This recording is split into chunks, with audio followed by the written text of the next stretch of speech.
En la Caja, un programa de entrevistas que genera un lugar de encuentro, un espacio para el análisis y la reflexión.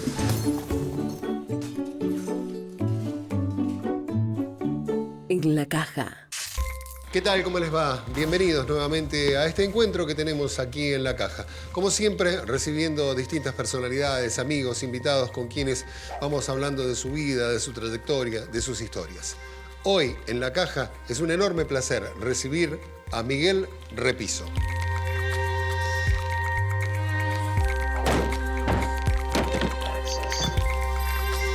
Miguel Repiso, 52 años, dibujante, argentino.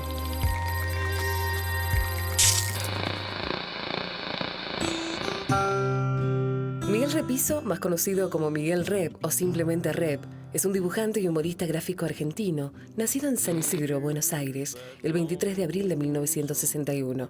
Dibujó para la revista Humor, publica a diario en el matutino Página 12 desde el primer número, en la semanal Revista 23 y cada mes en la revista Fierro. También hizo colaboraciones para los diarios El País y La Vanguardia de España. Tiene publicados más de 30 libros y varios premios nacionales e internacionales en su haber. Pintó murales en varias provincias de la Argentina y en Caracas, Montevideo, Santo Domingo, La Habana, Madrid, Barcelona, Zaragoza, en la Feria del Libro de Frankfurt y en la Bienal de Arquitectura de Venecia 2012. Publicó su versión de El Quijote de la Mancha en España, con 260 ilustraciones. En su última visita en Mendoza pintó un mural en las aulas universitarias, ubicadas en el complejo penitenciario Boulogne-sur-Mer, cuyo tema fue la libertad. En 2012 salió al aire su programa sobre arte latinoamericano, Arte Rep. Rep se mete hoy en la caja. ¿Qué pasó desde la última vez que vino a Mendoza hasta ahora en ese tiempo con... Por lo menos lo que sabemos que pasó es que volvió a la radio. Por lo menos el mundo no colapsó como esperábamos. Qué bárbaro, ¿no? ¿no? Y tampoco colapsó mi currículum, que debería ya colapsar porque me tiene harto el currículum. Es muy feo tener un currículum. No me digas. Y, viste, al principio te dan ganas de tener el currículum porque como que no tenés nada en que asentarte, pero después ya es como que no sos vos el currículum, ¿no? Es una carga, un menir pesado, ¿no? Como el de Obelix. Es como que, puta, no, el que estás acá sentado con vos no es ese papel, esos papeles, ¿no? Claro, es Rep. No es ese pasado, es un pasado descriptivo que a la hora de poner un prólogo a esta charla, ¿por dónde agarras? No te voy a decir especie de contradicción, pero vos que haces mucho hincapié en la historia y en la construcción de la historia y en la redefinición de la historia, plantear esto desde tu propia historia, ¿no? Que además la construís vos y la escribís vos. Lo que pasa es que yo cuando miro la historia, la miro como una cosa colectiva, social colectiva, no individual. Desconfío medio de los currículums en ese sentido. El currículum de Rosas, el currículum de Sarmiento o el de Manuel Puig, qué sé yo. Me parece que no... Cuando a mí me gusta la historia colectiva, la que se entrelaza con otras cosas, qué sé yo. Sí, te puedo decir que si me gusta la vida de San Martín es porque se cruzó con Napoleón, porque se cruzó con Bolívar, que a su vez tuvieron sus propios quilombitos, se cruzó con donarle la espada a Rosas y, digamos, no es él solito. Claro, no es la historia... ¿No? Y cuando me pasa con algún artista también, ¿qué contexto tuvo? Claro. ¿No? En cambio, en un currículum, ahí está la clave. Escucho esto de ese tal Miguel. ¿Cuál es el contexto? ¿No? Nació en el 61. ¿Qué contexto había? ¿Cuál era su contexto familiar, social, político? En el 70 y pico empieza a publicar en Humor. ¿Cuál es? ¿Entendés? Le falta la filigrana, claro. La letra, es muy frío un currículum. La letra social. Claro, es como que el dibujo es mi currículum. Qué bueno. Qué bueno. De eso vamos a hablar en este informe, si te parece, en el primer informe del programa. Miguel, bienvenido a Mendoza, bienvenido aquí a a nuestro canal. Y vamos con el primer informe que habla precisamente de la historia. Lo vemos.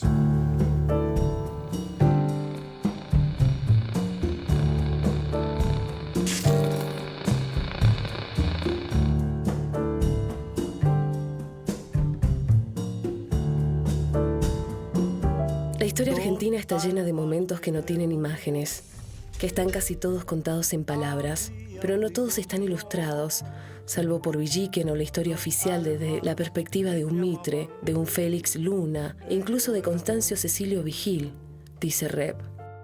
Para Repiso, la historia argentina tiene muchas lagunas en materia de imágenes y expresa que él no hace libros para cubrir los huecos del revisionismo histórico.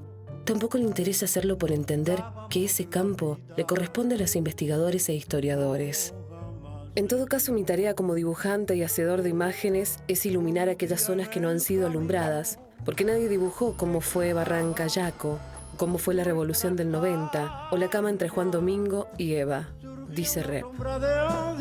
Esta mirada que señala queda reflejada en el mural del Bicentenario, donde a su modo deja estos recortes bien visibles que a grandes rasgos comprenden la Revolución de Mayo, la Declaración de la Independencia, las guerras por la liberación, las guerras civiles, la Constitución, la inmigración, los movimientos sociales de todo el siglo XX, el 45, la dictadura del 76 y la democracia.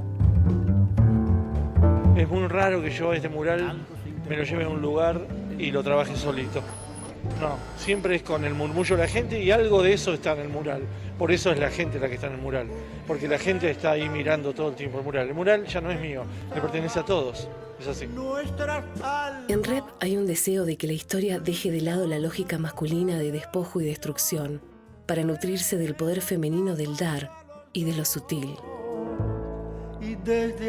Miguel Repiso, nuestro querido Rep, un dibujante de historias, que hace historia con su trazo y su pincel. Ni cerca ni distante. Estoy más de acuerdo con este. ¿Estamos de acuerdo con este informe? Claro, porque ahí ves los dibujos, ¿no? Y ahí ves cuando comparás dibujos, por ejemplo, ahí mostraban los Alfonsín, y ese dibujo es un dibujo que ya no lo tengo yo. Me parezco más a ese que está haciendo el mural que a aquel dibujo. Ahí hay un salto temporal que es muy sinceramente demostrado por la línea, por la expresión, ¿no? Y no es demostrado por la letra y los números y la suma de publicaciones y todo lo demás. Eso está bueno. Y está bueno que se ilustre este fragmento que vos querés imponerme con el tema del mural del Bicentenario, donde digo que es la gente la que hace la historia, ¿no? Porque en ese mural lo que menos hay son próceres, son movimientos sociales los que cambian la historia. En ese caso Argentina. Los 200 años de la Argentina, en ese mural, cambian a golpe de movimientos sociales y de la gente, no de que venga un iluminado y te lo cambie. Un iluminado, que en ese caso no está, es casi siempre una encarnación de lo que se necesita, del cambio, ¿no? Como que el prócer surge de la misma necesidad de la masa de hacerlo surgir. Sí, es un cruce, ¿no? Es un cruce. Es seguramente un tipo que percibe como una especie de radar, pero tampoco es un tonto, sino que es un tipo letrado, por lo menos imbuido en el pensamiento de su tiempo, ¿no? De la filosofía. Sí, en algunos casos profundamente colectivo, digo, ¿no? Como el caso de San Martín. Encima eso, un tipo que tiene el pulso del tiempo, la necesidad de imponer los derechos a partir de las necesidades que hay, ¿no? Sí, pero la verdad que es la gente la que hace el cambio de la historia, si no habría un tipo cuya vida biológica está dedicada a construir su propio poder y hay que esperar que se muera para que venga otro que... Claro. El reinado. ¿Alguna vez te pasó por la cabeza o la pensaste alterar el juicio de la historia a través del dibujo? Pero lo que pasa es que es un campo que yo puedo juguetear fácilmente, claro. ¿no? Puedo hacer entropías y puedo hacer ese tipo de cosas porque se me permite. El tema es cuando eso lo hace un historiador. Eso sí que sería difícil, ¿no? Planteárselo un historiador. Yo no soy un historiador, yo juego con la historia. En todo caso, mi juego tiene un andamiaje riguroso que es la historia, pero están esperando que yo la disloque o yo mismo puedo dislocarla. De hecho, 200 años de peronismo, ese libro, es un dislocamiento de la historia.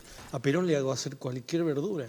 Lo hago vivir situaciones que no tienen nada que ver. Por ejemplo, está en el 25 de mayo del 8-10.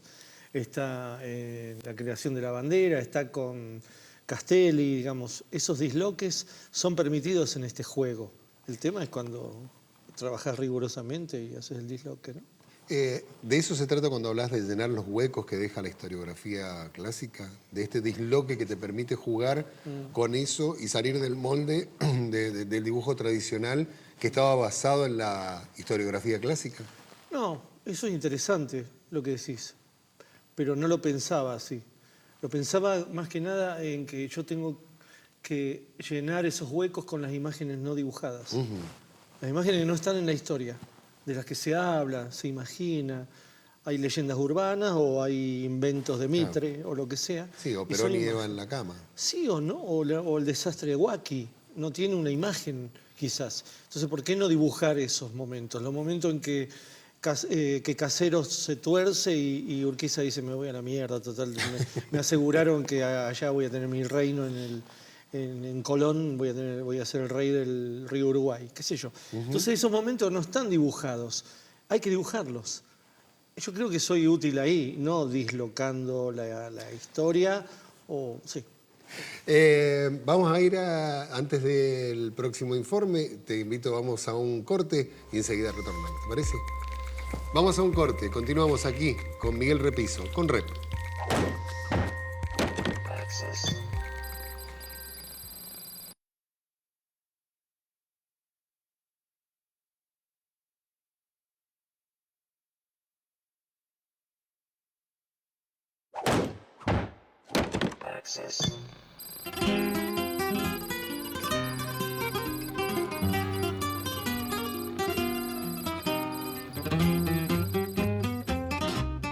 En el 2011, Rep dio por concluido el mural del Quijote y Sancho en la localidad bonaerense de Azul, y de esa manera ponía fin a un trabajo que había comenzado un tiempo atrás, en Alcalá de Henares, España, donde pintó otro mural basado en la clásica obra de Cervantes.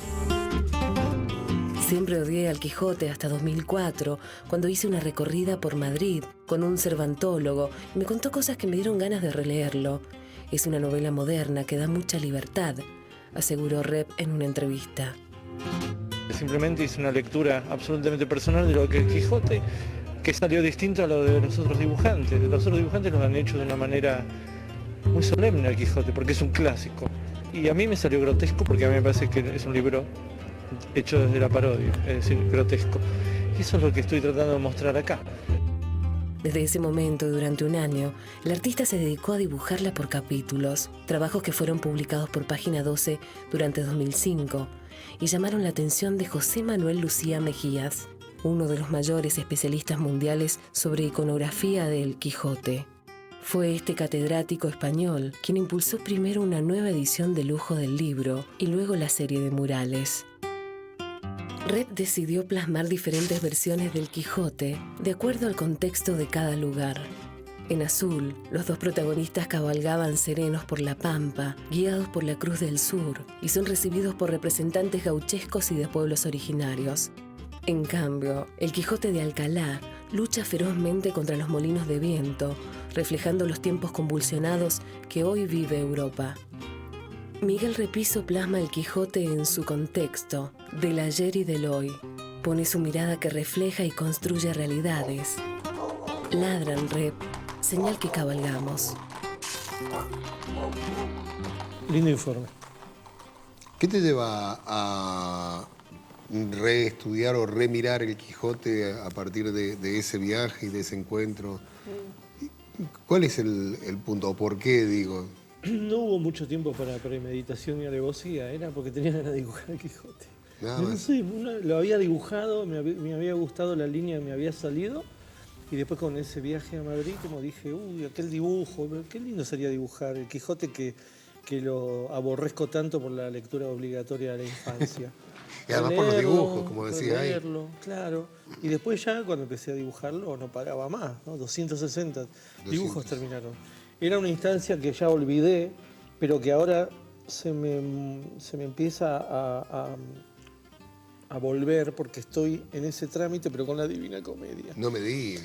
Sí, lo único que la Divina Comedia es una obra muy distinta donde yo no voy a poder pelar tanto el humorista. porque lo que tenía el Quijote que era para mí, ¿viste? Es una obra humorística. El Quijote es una obra grotesca, dramática, grotesca. En cambio, el Dante es re jodido. Y meterse con Dante es un poquito más... Sí, yo me cago en los clásicos. Yo en eso No, pero no por el importa, clásico, digo, por la construcción que el clásico ha dejado en la impronta del pensamiento de la gente. Precisamente en eso me cago. En eso te cagaste. No, eso es lo que más me provoca.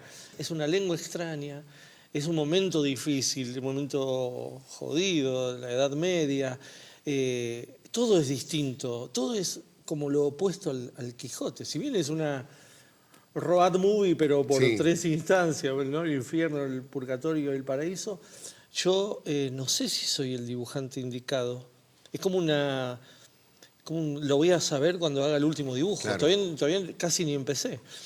El Quijote yo de movida me di cuenta que sí, ¿sabes?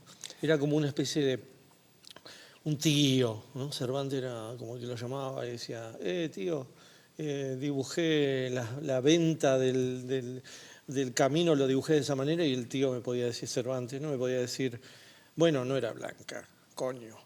En cambio, con Dante no tengo ningún tipo de conversación, y con Virgilio mucho menos, No, y Beatrice, ¿viste? Claro. Ni bola que me va a dar Beatrice. Bueno, no le gustan los de rulos. Me imagino que desde el mismo sentido de los personajes, Don Quijote, Sancho Panza, la dulce y sin par Dulcinea del Toboso, no son comparables a Beatrice, Dante y Virgilio paseando por los quintos infiernos, ¿no? Me metí en un infierno. Me parece que sí, pero me parece que el desafío bien lo vale.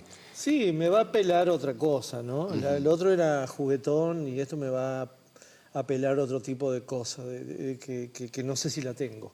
Cuando empecé con el Quijote y empezaron a aparecer esos dibujos, yo no sabía que tenía esos dibujos dentro mío. Fue un invitador a eso. Eso es lo que tiene no trabajar con vos como guionista. Claro. Yo trabajo permanentemente conmigo mismo como guionista. Hay una inmediatez entre el guionista y el dibujante que no tiene distancia, que no tiene espacio. En cambio, trabajando con Cervantes, trabajando con el Dante, estoy trabajando con un guionista. Y sí. Y entonces tengo que interpretar esos mundos, ¿no? Y me parece que hacer esa visita y salir de mis propias obsesiones autorales que vienen del guionista propio, está bueno. Me meto en otro marote. O sea, me meto en otro marote y a veces saldré airoso, como creo que salí en el Quijote. Claro, porque pero por ahí fracaso en la Divina. Porque las obsesiones autorales en realidad no le hacen trampa al guionista, pero sin embargo tienen mucha libertad. Cervantes me dio mucha libertad. Él me dio mucha libertad. Dante, te digo, dentro de 1 año y medio, cuando termine los 70 fascículos, que van a ser 300 dibujos. 300 dibujos. Y más o menos. Vamos. Bueno, pongámosle que es igual que el Quijote. Vamos a ver. Es un bardo, claro. Es un bardo. 2 bardos caminando. Te invito a ver el próximo informe. Vamos a cambiar, vamos a dejar la historia de lado y vamos a meternos de lleno en un personaje que lo presentamos.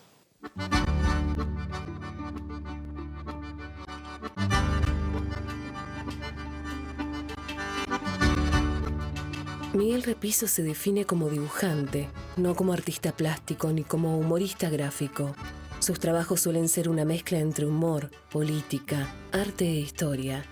Entre sus comienzos, como él mismo recuerda, había tenido poco acercamiento a la literatura, aunque en poco tiempo pasó del dibujo mudo a decir muchas cosas.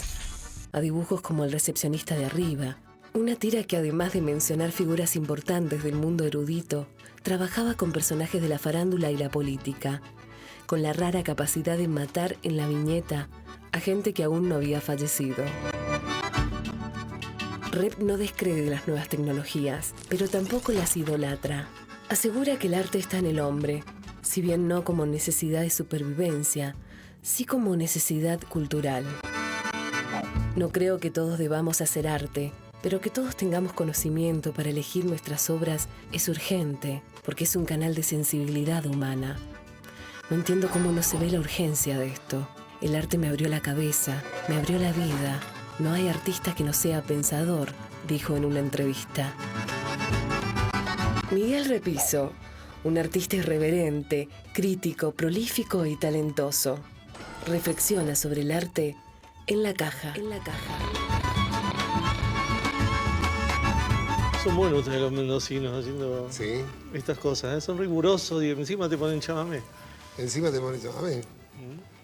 ¿El hecho artístico realmente te abrió la cabeza, te cambió la vida? ¿Cómo vivís el arte?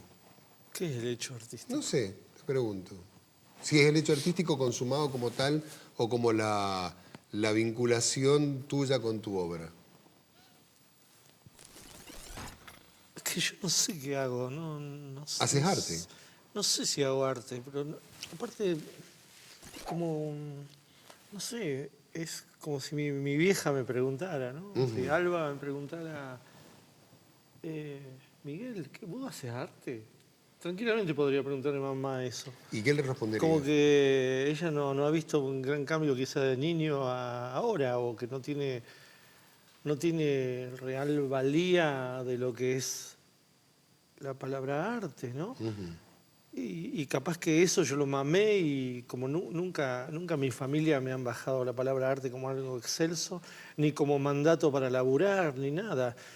Yo mismo de niño no me pensaba, me voy a dedicar al arte. No pensaba en la palabra arte. Claro. La palabra arte viene después y es una palabra, qué sé yo, ¿no?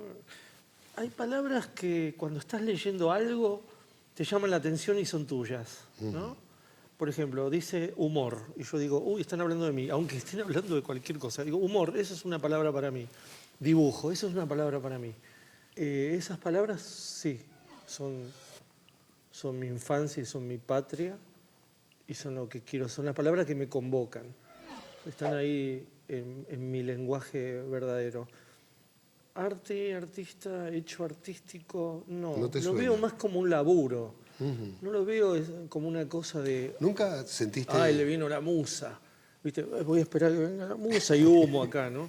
Humo, dice la musa. Y miro así. La musa es el reloj. La Claro. musa es el reloj. Tengo que entregar a las 8:30. Son las 7. ¿Qué hago? Aparece. ¿Aparece? ¿Cómo? Aparece. ¿Y cómo aparece? Aparecen como 3. No me digas. Tengo que elegir cuál está más fuerte. A ver con cuál me acuesto. ¿O con cuál te levantas? O con quién la voy a pasar mal. Pero en tu vida, en este camino de tu vida, no has elegido mal, creo, ¿no? Y no elegí, no. Por lo no menos hubo ni... para nosotros, digo, que tenemos como seguidores de tu obra, no nos parece que hayas elegido mal. Que realmente... Es que no tuve ni que elegir, no me acuerdo, no hubo un momento. Es como si hubiera jugado al fútbol, que soy horrible, pero me gusta. Si hubiera jugado al fútbol, bueno, se daba como el dominó como para llegar a primera, ponele. Se daban las circunstancias y un día llegaba, pero no porque a los 8 años haya pensado que iba a ir a la Copa Libertadores. Se iban dando las cosas. En mí también se iban dando las cosas. Y las cosas eran siempre como de ambiciones cortas. Etapas de ambiciones cortas. Ponerle ser chiquito y soñar con vivir, de dibujar en Patoruzú, pintar cosas sin mi firma, ser uno más de la factoría. ¿Viste? Entonces después, qué lindo sería hacer un dibujo donde yo firmo. Y después, cuando ya está publicando, qué lindo sería tener una página y aparece el recepcionista de arriba. Y entonces todo es como por capas de ambiciones cortitas, que luego, por supuesto, hoy soy un gran ambicioso. Ponele, digo, este premio me lo voy a ganar, ¿no? Me concentro y me lo gano. Entonces ahí estás a la altura de la ambición. Después digo, voy a publicar en el diario El País el agosto de tal año, porque es el lugar donde hay un agujero para publicar en verano allá. No me sale. Depresión. Y bueno, sí, hubo que esperar un año, ahí publiqué. Bueno. Pero ese año aprendí un montón de cosas de mí, de esa derrota, que fue una derrota, fue un bajón, una depresión, porque claro, ¿cómo no me iba a salir? Y bueno, es que todo el tiempo estás a prueba en este mundo, ¿no? No se crean ese producto que uno... medio que... Yo tengo un aspecto, una cosa de mí mismo como de aficionado, ¿sabes? Sí, permanente, de aficionado.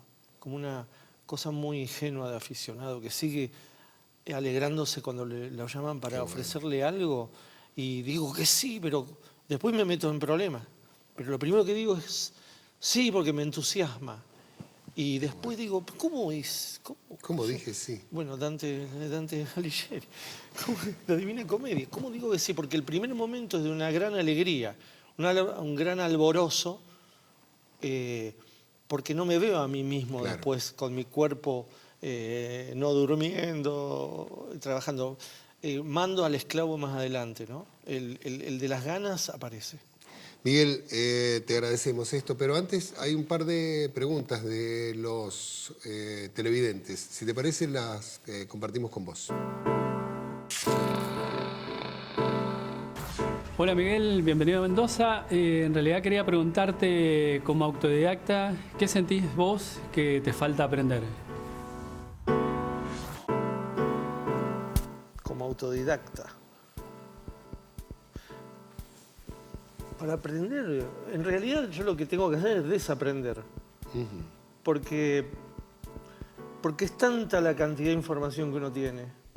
Dibujo tantas cosas que no necesitaría dibujar, que lo lindo sería, en mí la película sería, me gustan los autores más secos, ¿no? El Martini seco. Más secos que van achicando y diciendo cosas cada vez menos cosas, pero con más potencia. Entonces yo tendría que desaprender para llegar a mi esencia, ¿no? A realmente lo que vine a dibujar al mundo, que no es toda esta playa de cosas que dibujo para demostrar que las puedo dibujar. Tengo que terminar con mi omnipotencia. Miguel, muchas gracias. Muchas gracias. Es un placer enorme tenerte aquí. Muy lindo programa. Gracias. Un abrazo. Llegamos así al final de un nuevo encuentro aquí en La Caja. Hoy nos acompañó Miguel Rep. Nos encontramos en el próximo programa. Muchas gracias.